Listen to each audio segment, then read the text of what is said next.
My name is Dr. Ed Warner Jr., President and COO of Greater Decisions Consulting. September 16, 2019, I requested in writing a police report from January 11, 2011. The police at the University of Louisville were supposed to call me back within 24 hours to fulfill that request. I never received a return call. My son and I have been in the office now at least 4 times and received a multitude of excuses. Everything from "we didn't return your call because an employee left the department," to "you never filed a written request," to "you filed a written request wrong," and to now the report is somewhere in archives and it will take a while, and when they finally get it to us, we'll get it to you. This is unacceptable. This is differential treatment. And in fact, if you know the history of the police report and of my tenure at the university for over 18 years, you would know it's something much, much more. I call it the abuse of process scandal, where people take their commonplace duties at work and exploit them and then manipulate them to harass, to cover up. But it's not just police. I've talked to 2 black trustees, one through email, one in a face-to-face conversation, over the last 2 years. Both essentially told me the same thing: go find a lawyer. But they are stewards of a university that is engaged in wrongdoing, and when that wrongdoing was presented to them, they had a moral and ethical and potentially legal obligation to investigate that wrongdoing. What wrongdoing are we talking about? On September 29th, 2011, an illegal payment was made by former President James Ramsey to Kathleen Smith. $53,000 was paid out of a deferred compensation fund that's supposed to vest money for years, yet it was paid out on the very next day. In an article by WDRB's Chris Otts in April of 2015, he reported this incident from an open records request, and he engaged in the university's justification for those funds. David Sanford, a lawyer with Harbison and Stites, the same law firm that the current Attorney General running for governor, Andy Beshears, works for, said the money was for performance for 2010-2011. But Otts in the article points out that she was already going to be paid about $400,000 for exceptional performance before this one-day unauthorized payment was made. 2 years later, by the end of the fiscal year 2013, Ms. Smith was paid an additional $1.4 million, all challenging the idea that that $53,000 payment was a planned strategic payment for performance. Nobody's ever talked about this incident.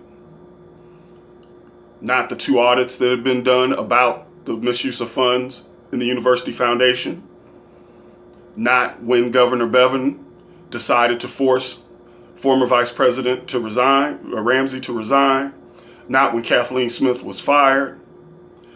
And not when Bevin decided to abolish the board. Finally, it was not talked about when Andy Beshears decided to investigate the university right after the audit came out without any discussion of this payment, and the audit was met with criticism from a variety of places. It looks like the conflict of interest that Andy Beshears had made him for some reason decide to investigate, in quotes, when he wasn't really going to investigate. And the fact that Matt Bevin, when he joined a far liberal Justice Resource Center in a racial composition lawsuit, almost inexplicably given his politics, he also asked for the power from the court to not allow the board to be operable until the case was resolved. But the case was resolved in less than 2 months.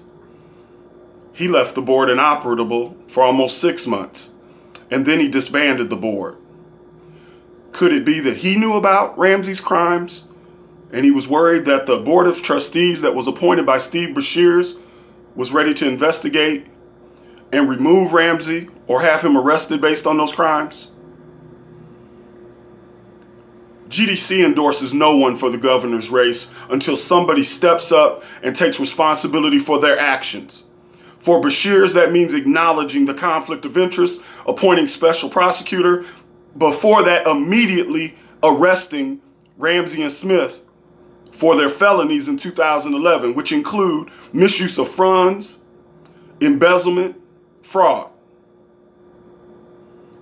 For Governor Bevin, he should be forced to account under oath for any knowledge or conversations that he had with James Ramsey, which led him to join that racial composition board and led him to ask to keep the board inoperable, and why he kept the board inoperable and didn't make the 2 appointments of African Americans. And to those 3 African Americans that sit on that board today, don't you dare be loyal to Governor Bevin. That loyalty should go to the Justice Resource Center. Now I am standing in front of a statue, a plaque of the late James Blaine Hudson. It is 50 years ago this year that he and others took over the dean's office, which ultimately led to the beginning of the Pan-African Studies Department at the University of Louisville. I'm not going to allow myself today to be arrested by the University of Louisville Police Department unless I see a police report. And I am going to continue to fight by filing lawsuits, by telling anyone that listens that if you want the university to continue to move forward scandal-free, then you first must acknowledge the scandal that remains. I am awaiting the current university administration to tell the truth about the abuse of process scandal and the knowledge that they hold and the evidence that they have that I was wrongfully terminated, and justice be served. Thank you.